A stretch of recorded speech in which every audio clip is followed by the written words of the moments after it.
So, I'm going to have to do my best to clean up the audio today. I have fully packed up my apartment. I pretty much have 95% of my stuff out of here and transported down south to the holding station, i.e. my in-laws. And it's going to have to sit there for about 2 weeks until we can move into my next place. And I had to do this. I've never had to do a move like this, but, everything just worked out this way.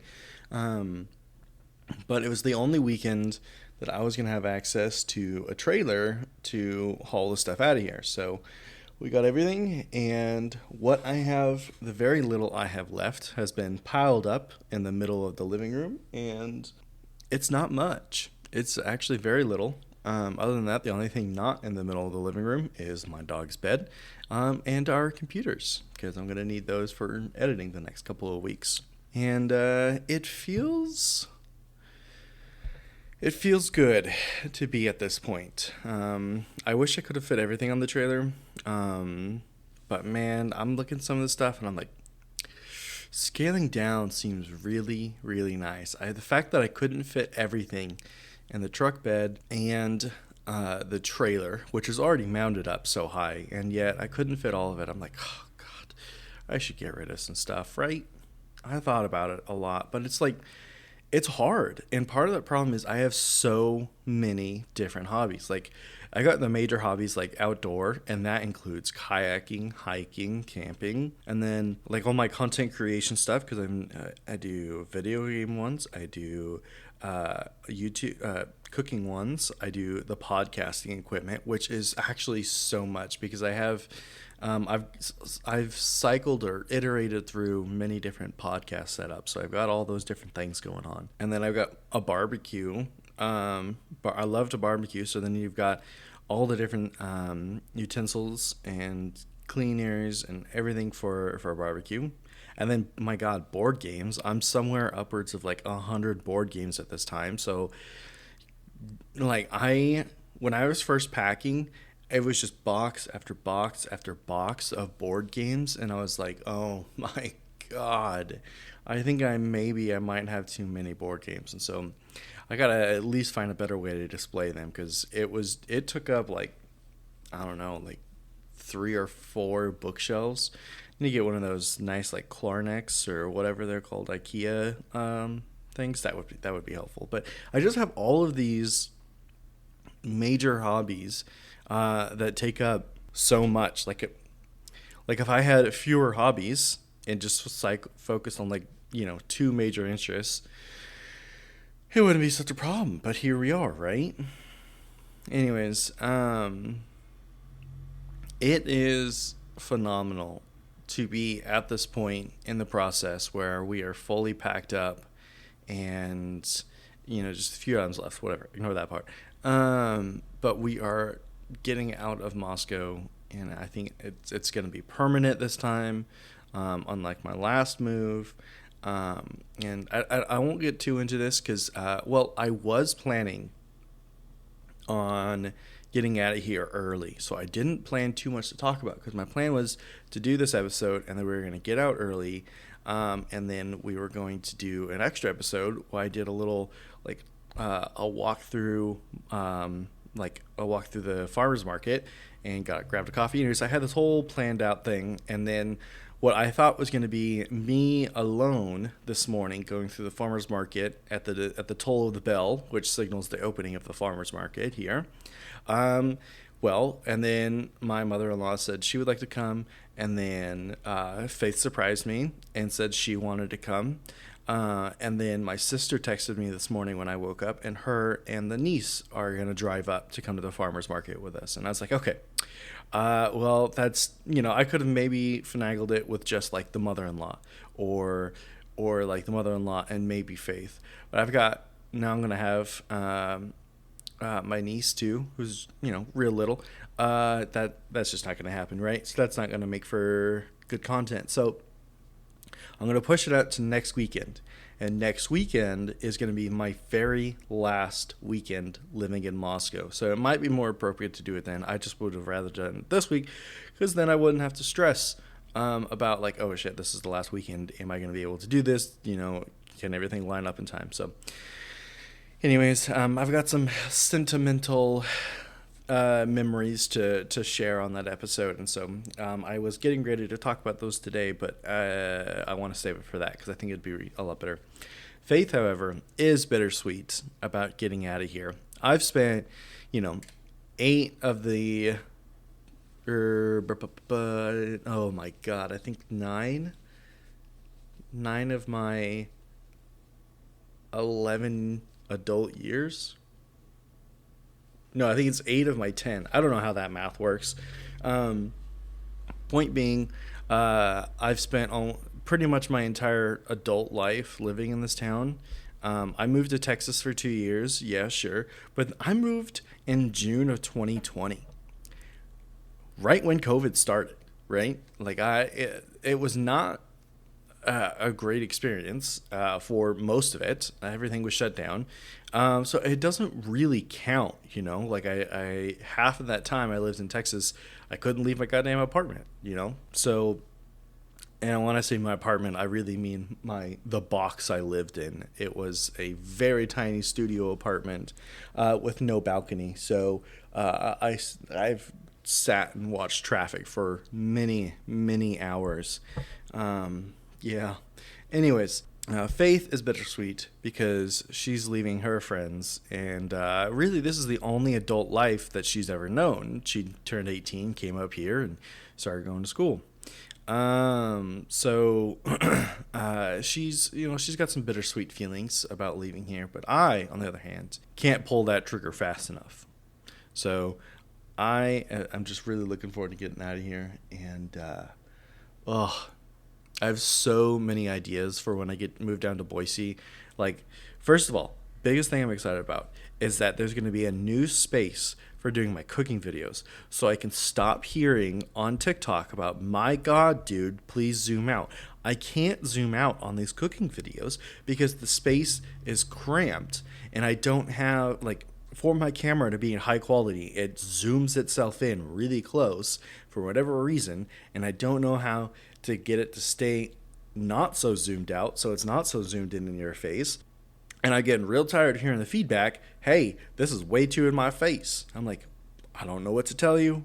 It's cramped space, right? But this new place has the perfect setup for my cooking videos, and I am so excited to be able to use that space. And I think a lot of the YouTube videos are going to be vastly improved with this new space.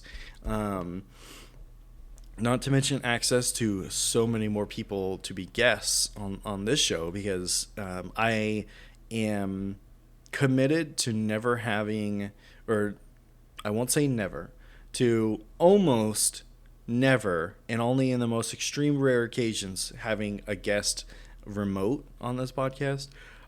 This is much more about having coffee with someone in person and chatting, So I'm going to have access to dozens of people who I think would be interested in being a guest on this show, and I'm really excited about that, because maybe we could even have a regular rotating cast of characters. Guests, not characters. Anyways, switching topics, I am not a religious man. I am not Catholic, but I did wanted to share some Pope facts with you this week, because it's kind of the hot button right now, right? And there's been a lot of popes who've done a lot, so there's plenty of facts to share. So I've got my list of facts here for you. Did you know you don't actually have to be a member of the clergy to be a pope? You just have to be unmarried, baptized, male, and Catholic. So my grandpa could have been the grandpa pre-marriage could have been the Pope. It's just that for the last 600 years, it's only been cardinals. But that's not a hard rule. It doesn't have to be a cardinal. They don't have to meet those other requirements, So I think that's pretty interesting. I would have assumed that it would have had to be someone from the top ranks. no pope has chosen to take the first pope's name, Saint Peter. So when a pope is elected, they can choose to change their name, and it's kind of like meant to symbolize like, oh, this is the person like I intend on like following suit with, you know, and that's why we get Pope Pius the 12th or whatever. But it's just interesting that I guess it's kind of like out of a form of respect, no one has been bold enough to take Saint Peter the Second. As of now, with our newly elected Chicago Pope, we have 267 that have ever been elected as Pope. And the shortest serving Pope only served 13 days before dying of malaria. And to get this, his conclave to elect him lasted 9 days. So it took more than half of the time of like his service to actually get him even elected. Imagine like, okay, we went through 9 days to get this guy elected, which is pretty long, right? And then he dies 13 later, so we're like, crap, now I gotta go back to Rome, you know? This next one, I actually knew before I started looking up stuff, but Pope Leo the First, also called Pope Leo the Great, stopped Attila the Hun from invading Italy in the year 452. But at least he's credited with this. I seen some online talk that, you know, the Huns were already stretched thin, and they just took this opportunity to say never mind and go back. But and everyone was just claiming this is kind of like Catholic propaganda. Not propaganda, they used a different word, but essentially that Catholic propaganda, that it was actually Pope Leo that convinced Attila the Hun to turn back his army and not invade Italy. Regardless, it kind of works out that Pope Leo the First was said, "Hey Attila, let's have a little conversation real quick." And then they went and talked, and then he left, and he said, "I'm not gonna invade Italy anymore." I don't know. Anyways, I knew this fact already. This is the first thing I ever learned about any pope in my life, because this happened in an Age of Empires game, and I was playing through the campaign as a kid, and that's when and I was playing the Attila the Hun campaign, and it ended with this, and I was like, "Whoa, that's crazy." Anyways, that's the one fact I knew. 81 popes were canonized or made a saint after their deaths. I don't know if I expected it to be more or less, or if it's right about there. That's about almost a third, I think, doing math at the top of my head. So anyways, I was also interested in how the election actually works. And so it turns out that a new pope is elected only by 2/3 majority. But if after 30 elections they don't have someone, then it's just by a simple majority. So half plus one. 30 elections seems so high, and so imagine going through that process, debating and then voting 30 times before we're like, okay, we're going to lower the standards a little bit. The longest conclave started in 1271 and took 2 years, 9 months, and 2 days, and the result was, the afterwards, when the new pope was elected, he's like, okay, we can't go through this again. So what we're going to do is we're going to have secluded elections to speed this up. And so that is why when the cardinals go into the conclave, the doors are closed and nobody leaves until it's done, to help kind of speed it up. And ever since then, I wrote the number down somewhere, but I lost it. No conclave has ever lasted an extraordinary amount of time again. Now, on the flip side, our last fact of the day, the shortest conclave was only a few hours in 1503. Okay, that's all the Pope facts I had. I hope one of those was at least interesting. I thought they were interesting. It's time for another recommendation.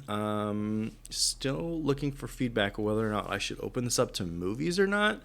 But I wanted to recommend another song by Dexter and the Moonrocks. I've talked about them before. They are my number one favorite band, and have been for the last couple of years, which is longer than any other band has ever been my number one favorite.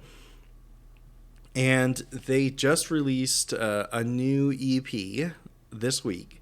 And this EP is actually going to have their very first vinyl, of which I was very thankful to get. They sold out of the vinyls within minutes, and then they had to restock, and I managed to get into the restock later that day, which I was very excited about.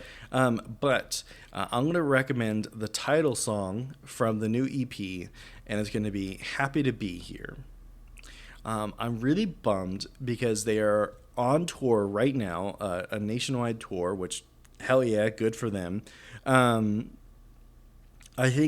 don't know how much longer we can call them small, or what, I don't know what the word is. Fresh, because I guess once they get their first full album out, that's when I think, like, okay, they've made it somewhere. No, but on a nationwide tour, I don't know. How do you decide if a band is no longer like your small town group? Is it sales? Is it like tour, like tour width, breadth, whatever, however many places they go on a tour? Is it the fact that they have an album and a tour? I don't know. You tell me. What makes you think, okay, this band has now made it? Where is that line? Anyways, they're on tour, and the closest they're going to come to me is a music festival in far southern Idaho.